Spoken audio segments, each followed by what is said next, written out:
পুরুষোত্তম মাস বা অধিক মাস হিন্দু চান্দ্র পঞ্জিকা অনুসারে প্রতি ৩ বছর অন্তর যুক্ত হওয়া একটি অধিক মাস। এই মাসকে পুরুষোত্তম মাস বলা হওয়ার পেছনে অনেক কারণ রয়েছে। আজকে আমরা পুরুষোত্তম মাস নিয়ে আলোচনা করছি এবং বিস্তারিত জানার প্রয়াস করব। নমস্কার, আমি তাপস, আপনাদের মাঝে জ্ঞানের কথা নিয়ে। পুরুষোত্তম মাস হল যা মূলত চন্দ্র, সূর্য অথবা সৌর বছরের সামঞ্জস্যতা বজায় রাখার ক্ষেত্রে ব্যবহৃত হয়। সনাতন ধর্মাবলম্বীদের কাছে এই মাসটি অত্যন্ত পবিত্র এবং আধ্যাত্মিকতা বহন করে থাকে এবং এই মাসটি সাধনার জন্য অত্যন্ত গুরুত্বপূর্ণ শ্রেষ্ঠ সময় হিসেবে বিবেচনা করা হয়ে থাকে। সাধারণত চন্দ্র বছর ৩৬৪ দিনের এবং সূর্য বছর ৩৬৫ দিনের কিছু সময় বেশি। এই দুইয়ের মধ্যে প্রতি বছরের ১১ দিনের ব্যবধান তৈরি হয়। এই পার্থক্যের কারণে প্রতি ৩২ মাস ১৬ দিন ৪ ঘন্টা অন্তর একটি অতিরিক্ত মাস যুক্ত হয়। গাণিতিক এই সমন্বয়ের ফলেই ঋতুগুলো পঞ্জিকার সাথে মিল বজায় রাখে। পুরুষোত্তম মাসের তাৎপর্য হচ্ছে, পৌরাণিক কথা অনুসারে প্রতি মাসের একজন অধিপতি দেবতা থাকলেও পুরুষোত্তম মাস অথবা অতিরিক্ত মাসের কোনো অধিপতি বা দেবতা ছিলেন না। ফলে একে সনাতন ধর্মাবলম্বীরা সনাতন সমাজে মলমাস হিসেবে অভিহিত বা পরিচিত করেছিলেন, যাতে সমস্ত শুভ কাজ বর্জিত ছিল। এই মাসটি একটি সময় দুঃখে কান্না করতে করতে ভগবান বিষ্ণুর শরণাপন্ন হয়।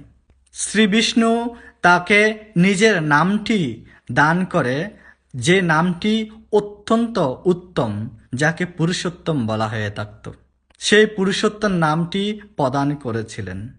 ভগবান বিষ্ণুদেব ঘোষণা করেছিলেন যে এই মাসে করা ভক্তি, দান, তপস্যা যে কোনো সময়ের থেকে বেশি ফলপ্রদ বা ফলদায়ক হবে। এই মাস পালনের কিছু বিধান বা আধ্যাত্মিক নিয়ম রয়েছে। শ্রীকৃষ্ণের নাম জপ করা, ভাগবত পাঠ এবং বিষ্ণুর সহস্র নাম পাঠ করা, এগুলো জপ ও তপস্যার মধ্যে পড়ে। ব্রাহ্মণ এবং দুস্থদের অন্ন, বস্ত্র এবং দীপ দান করার বিশেষ মহিমা রয়েছে। দানের ক্ষেত্রে, আহারের ক্ষেত্রে অনেকে এই মাসে নিরামিষ ভোজন করে থাকে।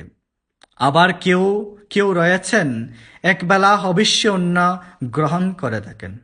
দীপদানের ক্ষেত্রে অনেক ভক্ত দেখা যায় প্রতিদিন মন্দিরে এবং তুলসী নিচে প্রদীপ প্রজ্বলন করে থাকেন।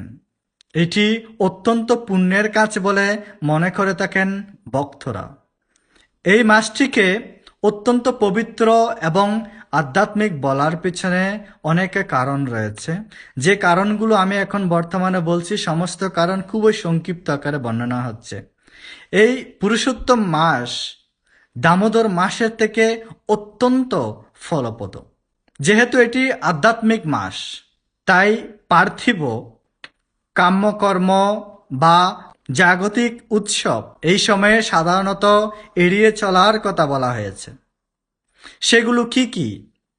যেমন বিবাহ অনুষ্ঠান, গৃহপ্রবেশ বা নতুন ব্যবসার শুরু, পৈতা বা উপনয়ন সংস্কার, অহংকার, ক্রোধ, মিথ্যা ইত্যাদি বলা থেকে বিরত থাকা।